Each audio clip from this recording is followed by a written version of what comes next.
morning everyone. So we are in the accounting subject and last part of our second chapter. It is none other than the International Financial Reporting Standards. So in the previous session we came across with the definition part, how these international financial reporting standards help us in the guiding the businesses, how to maintain the accounts and all. We have come across with this concept. Now in this session what we are going to see is benefits to convergence. Few of the our ICAI, that is what Indian Institute, INS, Institute of Chartered Accountant India.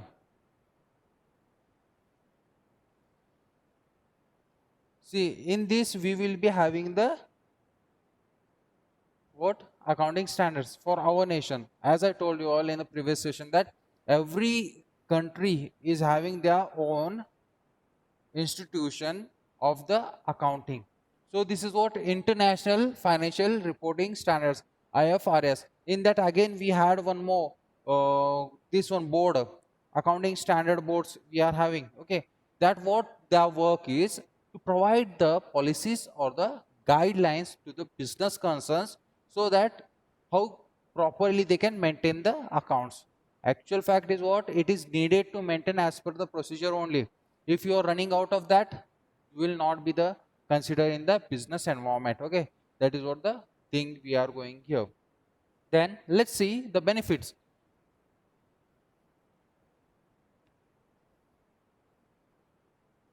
Benefits, what it is, benefits to convergence.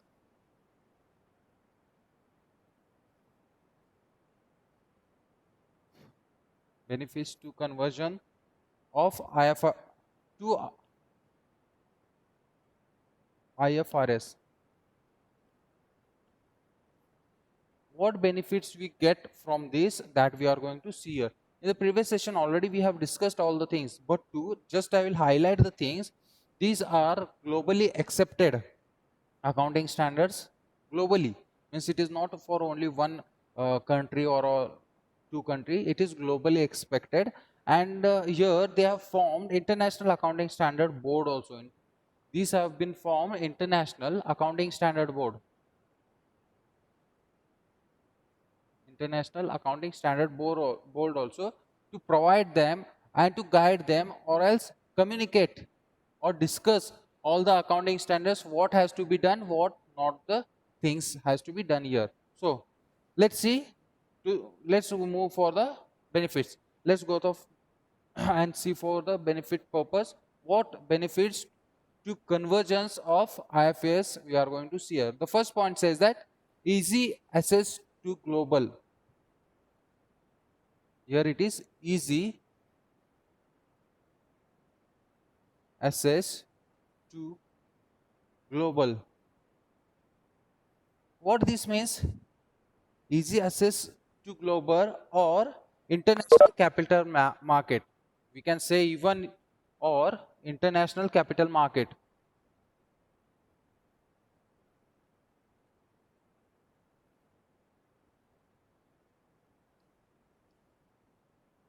See, here you are assessing all the accounting standards overall globally used accounting standards.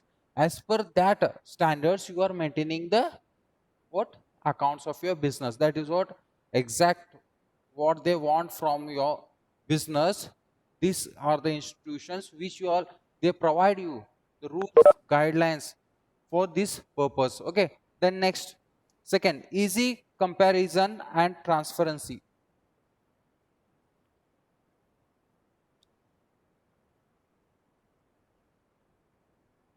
Easy comparison, easy comparison, and it is transparency.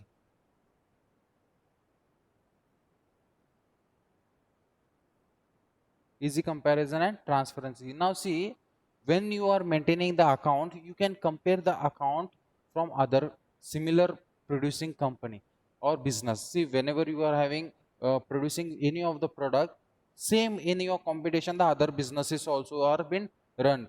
That time you can compare them. Why? Because why means the accounting standards maintain the same, what, the same procedure to keep the accounts. Now when you are getting the comparison with other company or business, you will easily, you can compare here. Comparison will be very easy. Okay, why? Because it is globally accepted accounting standards. Everyone keeps the accounts in the same way. For that, comparison is very easy. Then true and fair valuation.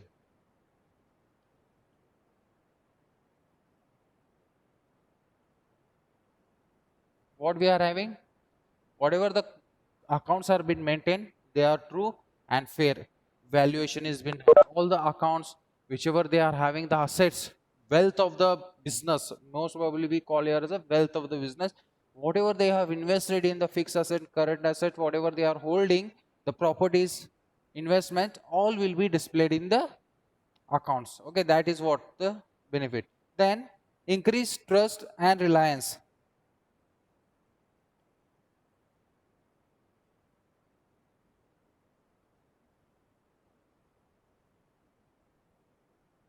See, whenever you are maintaining all the accounts under this procedure, what happens in this accounting standards, all the things will be trusted.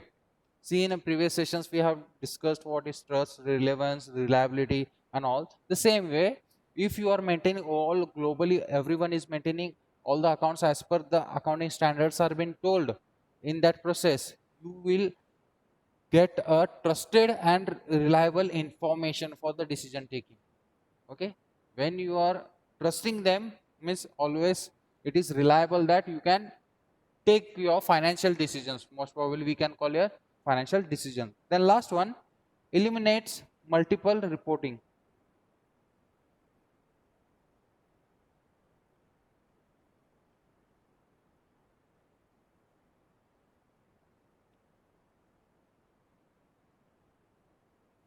See, only one time reporting can be done or the reports can be passed.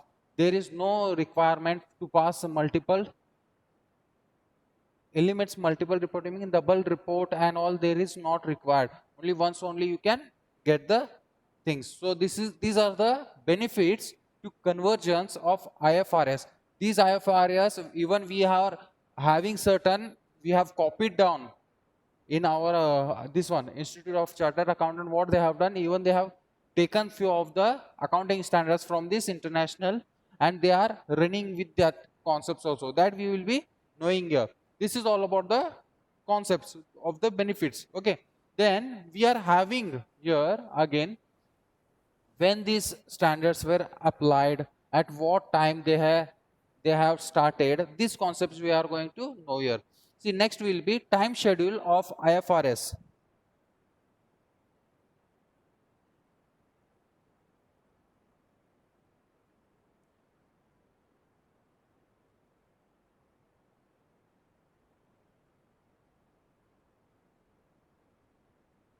Time schedule of IFRS. What it is? For IFRS. IFRS implementation in India.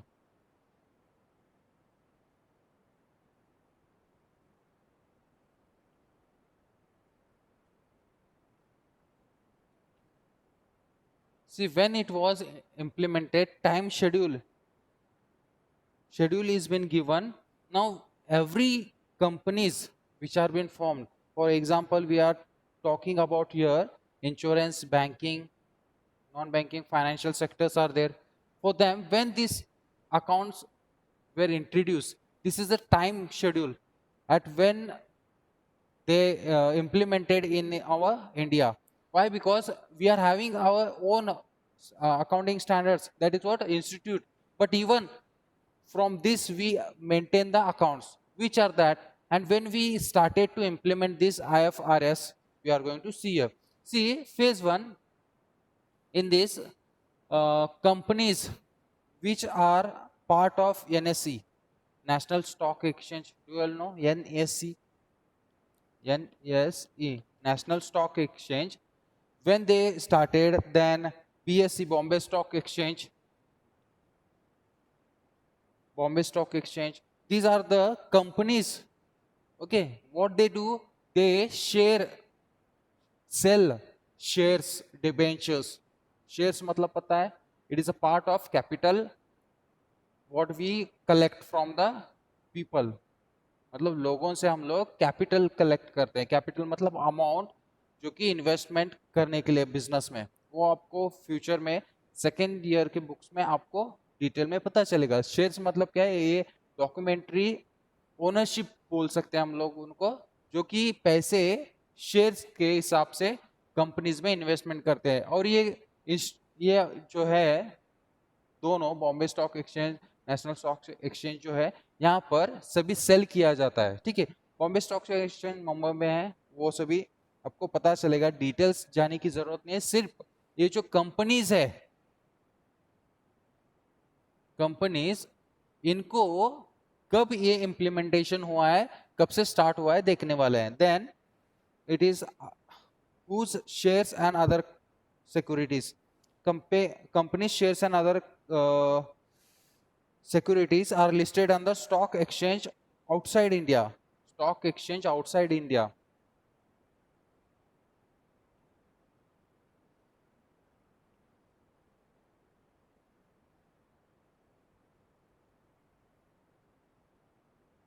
Stock exchange यहाँ पर या फिर बाहर, जहाँ पर जो हम लोग शेयर्स सेल करते हैं, तो मोस्ट प्रोबेबली ये पहले से बॉम्बे स्टॉक एक्सचेंज हमारा इंडिया का है, नेशनल स्टॉक एक्सचेंज हमारा इंडिया का है. वो जब इम्प्लीमेंटेशन स्टार्टअप हुआ तो ये थोड़े अकाउंटिंग स्टैंडर्ड्स, वो लोग कैसे अकाउंटिंग स्टैंडर्ड्स मेंटेन करे, इन्होंने यहाँ पर IFRS इम्प्लीमेंट किया. वो डेट April 1st 2011,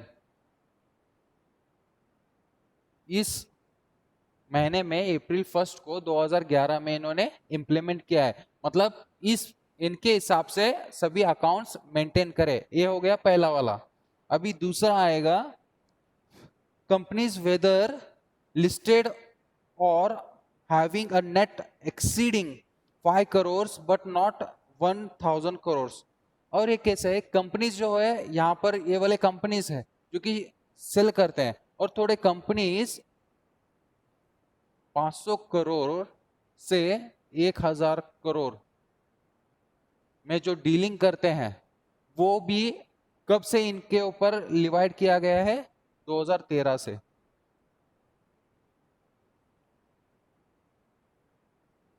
मतलब ये अकाउंटिंग स्टैंडर्ड्स है. ये अकाउंटिंग स्टैंडर्ड्स कब से फॉलो कर रहे हैं सभी, इम्प्लीमेंटेशन कब से हुआ है और क्यों फॉलो कर रहे हैं अकाउंटिंग स्टैंडर्ड्स, वो हमको देख रहे हैं कि कब से हम लोगों ने स्टार्ट किया है और कब से हम लोग वर्क कर रहे हैं, मतलब ये फॉलो कर रहे हैं. ये कंपनीज के नाम है जहां पर ये हम लोगों ने देखा कि स्टॉक एक्सचेंज मार्केट में इम्प्लीमेंट कब से हुआ, 1 अप्रैल 2011 से.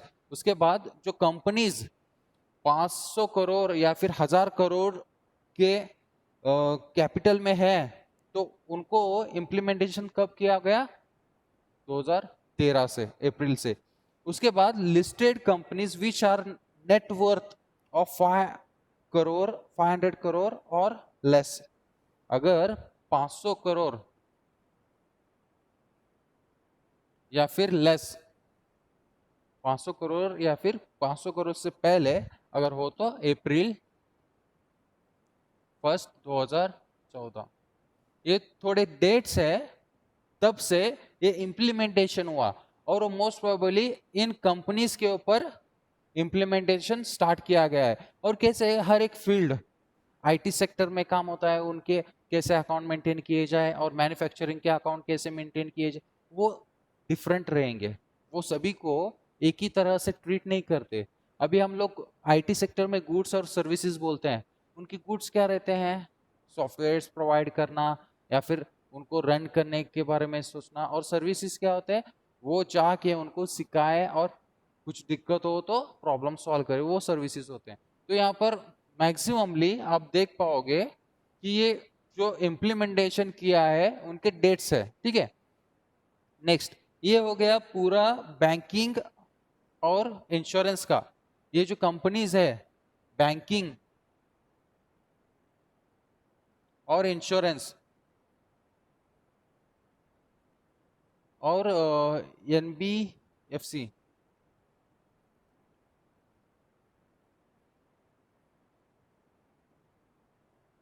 नॉन बैंकिंग फाइनेंशियल कॉर्पोरेशंस, ये इनके ऊपर पूरे ये क्या हो गए हैं, इम्प्लीमेंटेशन किए हुए डेट्स हैं, ठीक है। इसके बाद जो आता है, अभी हम लोगों ने देखा जो नॉन बैंकिंग फाइनेंशियल इंस्टीट्यूशंस के बारे में देखा, अब देखेंगे इंश्योरेंस, ठीक है। ये हो गया, अभी इंश्योरेंस सेपरेटली देखेंगे और बैंकिंग सेपरेटली देखेंगे। ये तीनों के ऊपर कब से हम लोगों ने इम्प्लीमेंटेशन किया है अकाउंटिंग स्टैंडर्ड का, हम लोग यहां पर जानेंगे। अभी next insurance company, directly I will write here insurance company. कब से इनके ऊपर ये इम्प्लीमेंटेशन हुआ, मतलब 2012 से।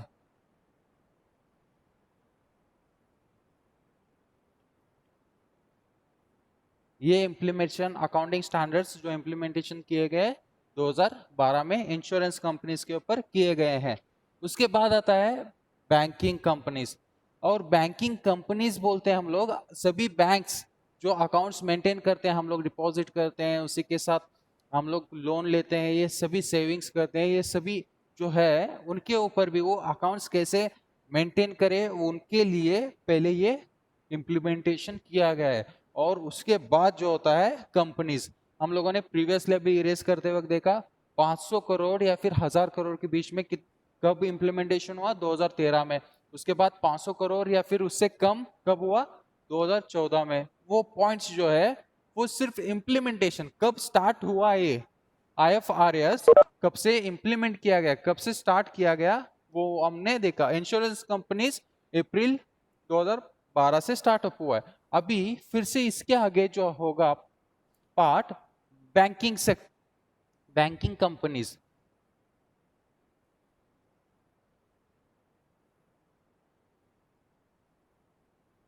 बैंकिंग कंपनीज कब से इंप्लीमेंटेशन किए हुए हैं, अप्रैल 2013 से। यहां पर भी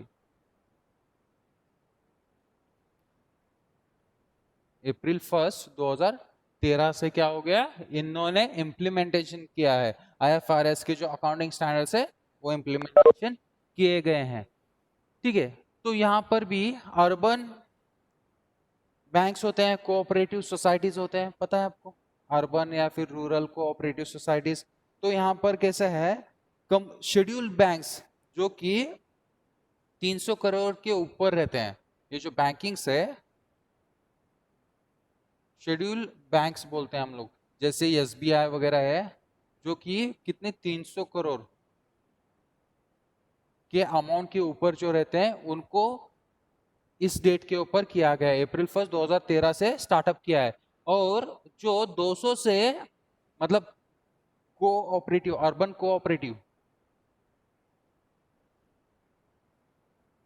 कोऑपरेटिव सोसाइटीज और बैंक्स बोल सकते हैं, सोसाइटीज और बैंक, इनके लिए कब से 200 से 300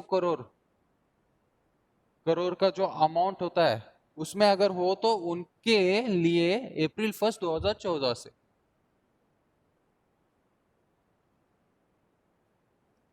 इस डेट से ये सभी इंप्लीमेंटेशन किया गया है। इन के ऊपर सेलेक्टिवली, कैसे डायरेक्टली हम लोग बोल नहीं सकते बिना इंप्लीमेंटेशन आप ऐसे ही करो, डायरेक्टली कोई भी आके बोल नहीं सकता। ये इंस्टीट्यूशन है तो पहले उन्होंने इन लोगों के ऊपर इंप्लीमेंटेशन किया, उसके बाद कैसे होता है उसका देखने के बाद ही उन्होंने सभी अकाउंटिंग स्टैंडर्ड्स रखे गए हैं, ठीक है। ये हो गया बैंकिंग सेक्टर्स। इसके बाद हम लोगों को नॉन बैंकिंग सेक्टर्स भी देख मिलेंगे, ठीक है। तो नॉन बैंकिंग फाइनेंशियल कंपनीज के ऊपर देखेंगे हम लोग, नॉन बैंकिंग फाइनेंशियल कंपनीज।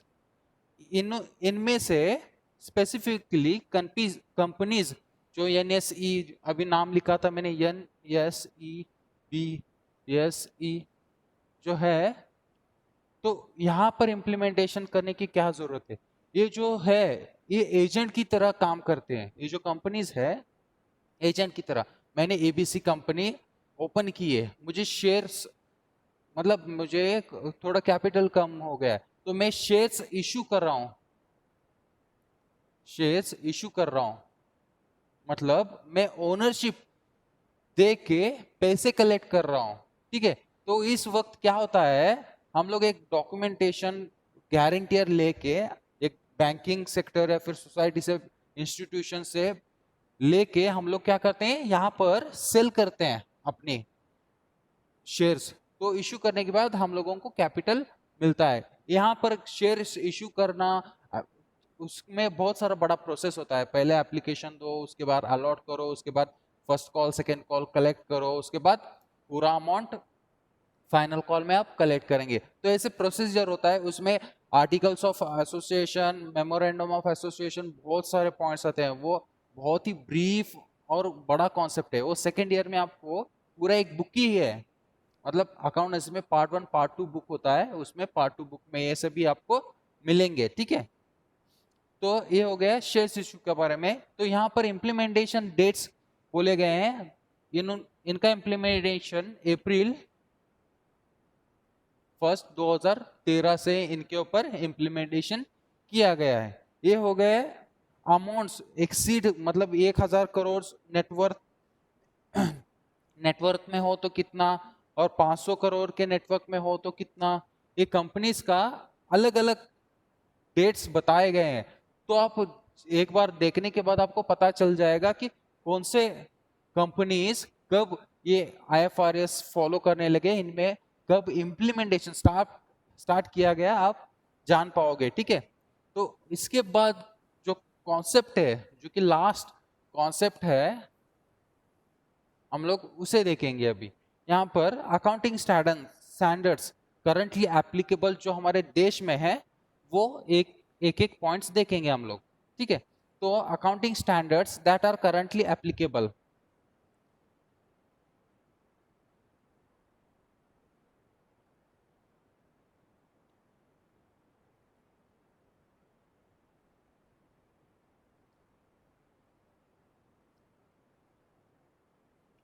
जो अकाउंटिंग स्टैंडर्ड आईएफआरएस जो करंटली हम लोग यूज कर रहे हैं या फिर इंप्लीमेंट किए गए हैं, वो हम लोग देखेंगे। आईएएस, आईएएस पहला कौन सा है? फर्स्ट आईएएस पहला, ये हो गया आईएएस फर्स्ट। इनका क्या काम है? Presentation of financial sector, financial statement.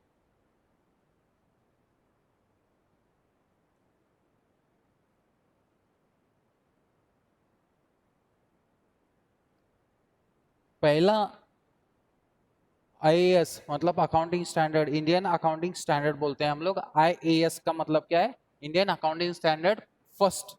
उसका काम क्या है? प्रेजेंट करना। क्या प्रेजेंट करना? फाइनेंशियल स्टेटमेंट प्रेजेंट करो, जो कि हम लोग यहां पर अब यूज कर रहे हैं। ठीक है, तो सेकेंड, सेकेंड का क्या है? इन्वेंट्रीज।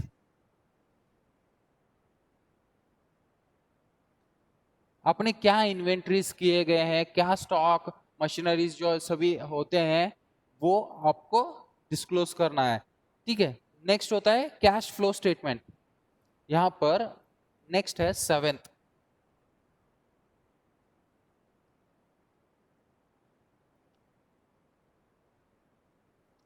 इसमें हम लोग क्या जानेंगे? कैश बुक मेंटेन करते हैं, मतलब आप कैश कैसे ऑपरेट कर रहे हो, आप कैश सेल्स कितने करते हो, कैश ट्रांजैक्शंस कितने करते हो ना, ये सभी आपको यहाँ पर पता चलेगा। ठीक है, ये आईएएस 7।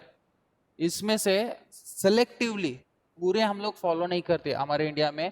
1 2 7 और उसके बाद 8 10, ये जो है, जो हमें रिक्वायर्ड है उतने ही हम लोग अकाउंटिंग स्टैंडर्ड्स इन आईएफआरएस से लिए गए हैं। इसमें से कितने यूज कर रहे हैं वो मैं हाईलाइट कर रहा हूं। तो ये हो गया अकाउंटिंग पॉलिसीज, 8 का अकाउंटिंग पॉलिसीज। मैं शॉर्टकट में लिख रहा हूं, आपको मैं बताऊंगा उसमें। Accounting policies, change in accounting estimates और एरर्स, अगर आपकी कुछ गलतियां होती है या फिर अकाउंटिंग मतलब क्या है चेंजेस अकाउंट्स में कर रहे हो, तो ये आप लोग IAS 8 में फॉलो करोगे। Then next one 10 events after the balance sheet date, जो कि इवेंट्स जो आप मेंटेन कर रहे हो, इवेंट्स अगर कुछ खर्चा हुआ वगैरह सभी events after balance sheet dates. Balance sheet हमारा क्लोज होता है 31 मार्च को अकाउंटिंग ईयर के ऊपर, उसके बाद अगर कुछ इवेंट हो गया तो इसके हिसाब से आप मेंटेन करोगे। देन कंस्ट्रक्शन कॉन्ट्रैक्ट्स,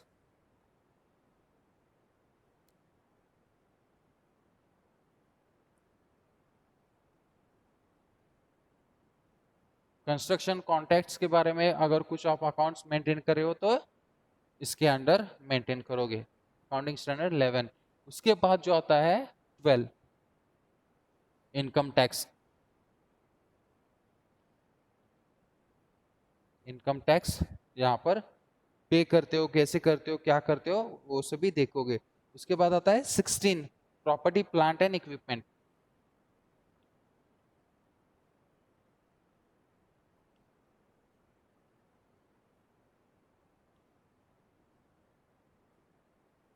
सिर्फ ये अकाउंटिंग स्टैंडर्ड्स हम लोगों को डिस्प्ले किए हैं, यहाँ पर क्या बोलते हैं कि ये सभी कंपनीज फॉलो कर रहे हैं। ये है हमारा इंटरनेशनल फाइनेंशियल रिपोर्टिंग स्टैंडर्ड्स में से जो हम लोगों ने लिए हैं, सेलेक्ट किए, इंप्लीमेंट किए हैं हमारे इंडिया में, हम लोग वो देख रहे हैं ये पॉइंट्स। पहला क्या बोलता है, प्रेजेंटेशन ऑफ फाइनेंशियल स्टेटमेंट आपको करना ही पड़ेगा। दूसरा बोलता है इन्वेंट्रीज अगर कुछ किए हो तो, या फिर यहाँ पर कैश फ्लो स्टेटमेंट्स, वो सभी कैश ट्रांजैक्शंस जो रिकॉर्ड करते हैं वो आपको मेंशन करने होंगे। और अकाउंटिंग पॉलिसीज अगर कुछ चेंज किए है आपने तो वो। उसके बाद events after balance sheet dates, balance sheet के डेट्स रहते हैं, उसके बाद अगर कुछ इवेंट्स किए हैं तो वो भी बताना है। जो कि कंस्ट्रक्शन कॉन्ट्रैक्ट्स, अभी कंस्ट्रक्शन हो रहा है तो उनके कॉन्ट्रैक्ट्स किससे दिया, क्यों दिया, कैसे काम करे, वो पैसे पूरे स्टेटमेंट। उसके बाद इनकम टैक्स आता है। उसके बाद आप प्रॉपर्टी प्लांट, जो आप प्रॉपर्टी ओ कर रहे हो लिया है वो, उसके बाद प्लांट और ये अपने इक्विपमेंट्स, ठीक है, ये मशीनरी इक्विपमेंट्स होते हैं, फिक्स असेट्स में आता है इक्विपमेंट्स मतलब। तो इसके बाद जो आता है लीजेस, ये बहुत सारे हैं, कम से कम हमारे हिसाब से 25 तो होंगे, ठीक है। हम लोग एक एक एक जस्ट देखेंगे क्या है।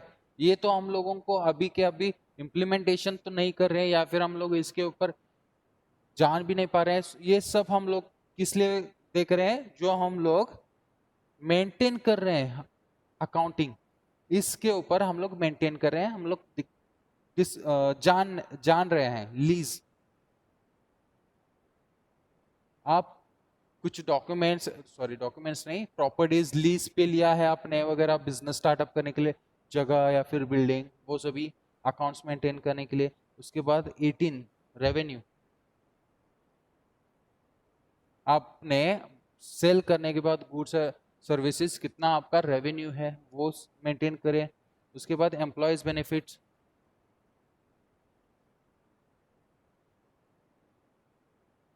एम्प्लॉयज बेनिफिट्स मतलब उनको सैलरी वगैरह दे रहे हो कि नहीं, कितना दे रहे हो, उनको अदर फैसिलिटीज दे रहे हो कि नहीं, उनको हाउसिंग या फिर उनके बोनसेस, या फिर थोड़े कंपनीज में क्या करते हैं उनके स्कूल्स के खर्च भरते हैं, जो फैमिली पॉलिसीज मतलब सिक्योरिटीज के लिए इंश्योरेंस पॉलिसीज फ्रेम करते हैं, ये सभी यहाँ पर आप मेंटेन करते हो। Then accounting for government grants, अगर आपने कुछ स्टार्टअप किया है, वहां पर आपने कुछ खर्च किया है, जैसे कि अप्रूवल लेने के लिए, गवर्नमेंट ग्रांट्स बोलते हैं इसे, गवर्नमेंट ग्रांट्स, कुछ तो काम करने के लिए आपने गवर्नमेंट का परमिशन लिया है, वो कुछ खर्च किया हो तो ये अकाउंटिंग में यहाँ पर मेंशन होता है। उसके बाद जो होता है effects of foreign exchange rate 21 foreign exchange rate, foreign exchange rate में अगर कुछ मतलब आपके डीलिंग्स फॉरेन से हो रहे हैं, सेल कर रहे हो कुछ हो तो यहाँ पर लिखना पड़ेगा, ठीक है।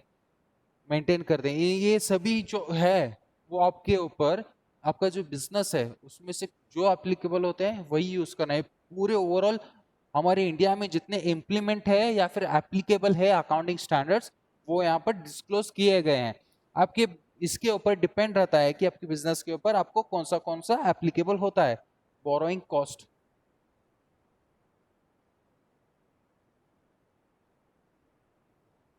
ये हो गया बोरोइंग कॉस्ट।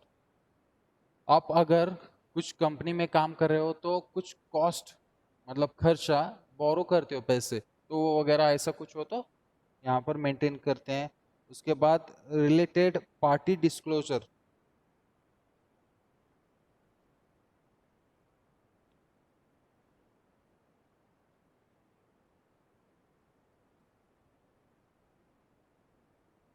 अगर आपके पास कोई पार्टीज हो, पार्टीज मतलब जो हम लोग पार्टी करते हैं वो वाली पार्टी नहीं, जैसे कि कॉन्ट्रैक्ट पार्टीज यहाँ से वहाँ कुछ कंस्ट्रक्शन की वजह से या फिर कुछ ऐसे डीलिंग्स की वजह से वो पार्टीज डिस्क्लोज करना।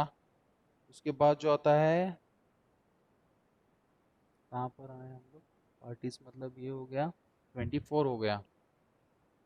उसके बाद जो आता है 26 retirement benefits.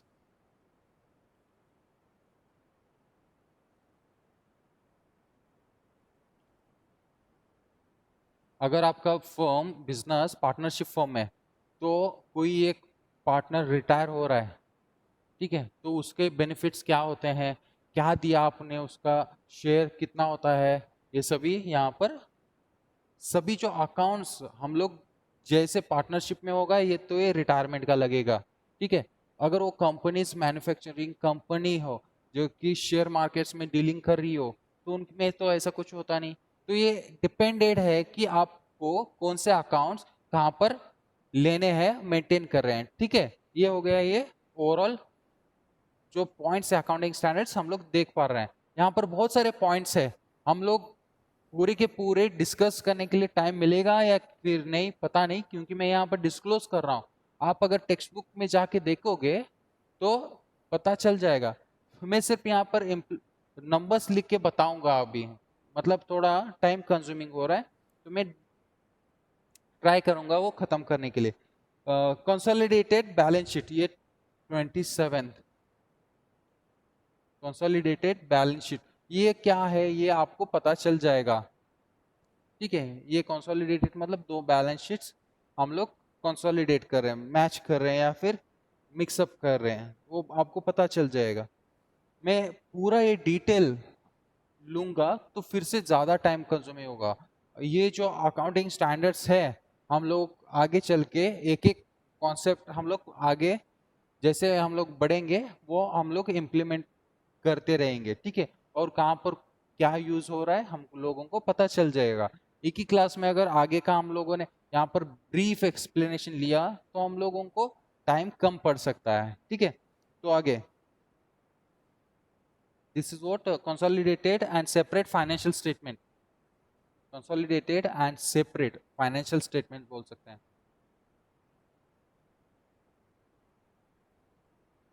Financial statement. Next क्या है, इन्वेस्टमेंट इन एसोसिएट, ये इन्वेस्टमेंट्स,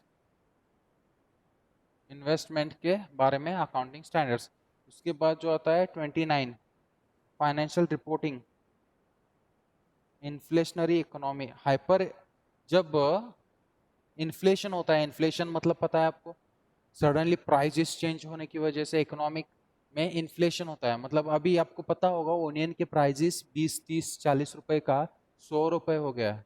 मतलब क्या है, sudden changes, sudden changes what we call in our economy, sudden changes in the price, increase in the price means it is none other than the inflation, okay।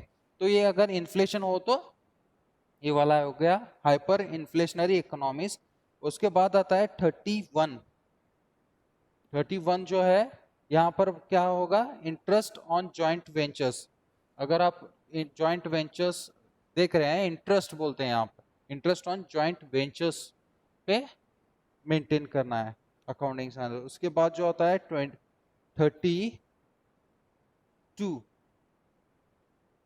32 में क्या है, यहाँ पर financial instruments. अगर आपको कुछ इंस्ट्रूमेंट्स मतलब यहाँ पर फाइनेंस रिलेटेड प्रेजेंट करना है, जैसे कि आपने इन्वेस्टमेंट्स किए हैं, कुछ प्रॉपर्टी खरीदी की है बिजनेस के लिए, वो सभी इंस्ट्रूमेंट्स हो सकते हैं। तो अर्निंग पर शेयर, अगर आपकी कंपनी शेयर मार्केट्स में है, शेयर्स में, ठीक है, तो यहाँ पर शेयर कितनी वैल्यू है या फिर आप लोग रेट क्या है उसका पर शेयर देखोगे, अर्निंग पर शेयर बोलते हैं यहाँ पर 33। उसके बाद जो आता है 34 इंटरिम फाइनेंशियल रिपोर्टिंग। ये सभी जो कॉन्सेप्ट्स है ये overall business, companies, partnership, sole proprietorship, ये सभी में अलग अलग अकाउंटिंग स्टैंडर्ड्स जो कि हम लोग यहाँ पर देख पा रहे हैं, मतलब सुन रहे हैं। ये जो है पूरा सिर्फ बिजनेस रिलेटेड ही नहीं होगा, ये कंपनीज रहेगी, कॉर्पोरेट कंपनीज रहेंगे, यहाँ पर बैंकिंग सेक्टर्स रहेगा, ये पूरा बहुत ही ब्रीफ कॉन्सेप्ट होता है, यहाँ पर इन शॉर्ट खत्म करने लायक नहीं है, ठीक है। तो यहाँ पर हो गया 33 अर्निंग पर शेयर। उसके बाद 34 हो गया इंटरिम फाइनेंशियल रिपोर्टिंग, जो अंदर बिजनेस के अंदर जो फाइनेंशियल रिपोर्ट्स बनाते हैं अकाउंटेंट्स, वो है। उसके बाद इम्पेयरमेंट असेट्स, जो असेट्स के ऊपर इम्प्लीमेंट किए गए हैं या फिर नए लाए गए हैं उसके ऊपर, या फिर 37 जो है प्रोविजंस।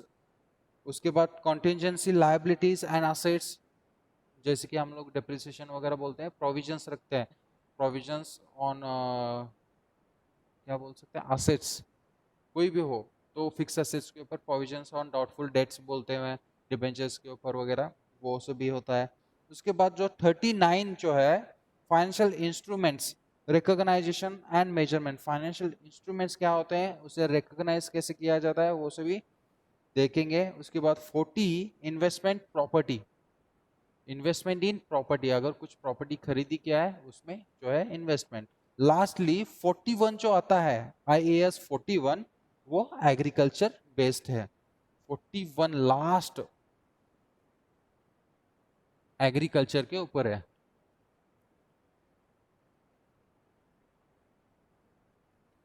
ये एक्चुअल फैक्ट क्या है, जो हम लोगों ने अब तक देखा है, ये पूरे डिटेल में अगर जाएंगे तो बहुत सारे हैं, 25 के ऊपर है। तो पूरे हम लोगों ने देखा कि यहाँ पर इन बिटवीन 30 नहीं है, ऐसे मिसिंग नंबर्स है। जो हमारे देश में जो कंपनीज है, मैन्युफैक्चरिंग कंपनीज और सर्विसेज जो प्रोवाइड करते हैं, उनके ऊपर जो हम लोग कर सकते हैं, उन अकाउंटिंग स्टैंडर्ड्स को हम लोगों ने कहाँ से लिया है, IFRS से लिया गया है, और करंटली अभी एप्लीकेबल है सभी कंपनीज के ऊपर। और आपके कंपनीज कैसे है, सर्विस प्रोवाइडिंग कंपनीज है, मैन्युफैक्चरिंग कंपनीज है, वो डिपेंडेड है। तो हर एक कंपनीज में पूरे एप्लीकेबल नहीं होते। शेयर्स का मतलब क्या है, आप लोग छोटा सा बिजनेस चला रहे हो तो शेयर्स का आपका नाम ही नहीं आता, ठीक है। पार्टनरशिप में वो कैपिटल इन्वेस्टमेंट होता है, वो शेयर्स मार्केट में वगैरह नहीं जाते, ठीक है। तो ये सभी थोड़े फर्म्स बिजनेसेस के ऊपर डिपेंडेड है। तो यहाँ पर ये हम लोगों को पता चला कि IFRS में कितने हम लोगों ने इम्प्लीमेंटेशंस किए हैं और करंटली एप्लीकेबल हमारे इंडिया में है। अगर इन बेसिस के ऊपर आपको कुछ डाउट क्रिएट होता है तो आप पूछ सकते हो।